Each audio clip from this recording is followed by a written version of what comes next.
How to fix the "Your computer restarted unexpectedly" error in Windows 11.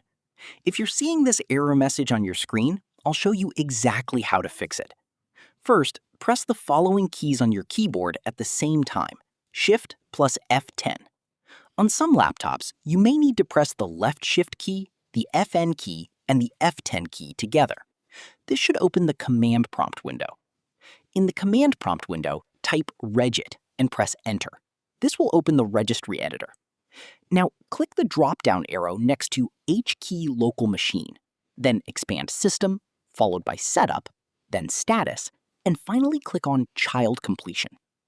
On the right side, double-click on Setup.exe. In the Value Data box, change the value to 3 and click OK.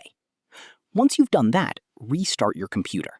After the restart, the error message should be gone. And that's how to fix the "Your computer restarted unexpectedly" error in Windows 11.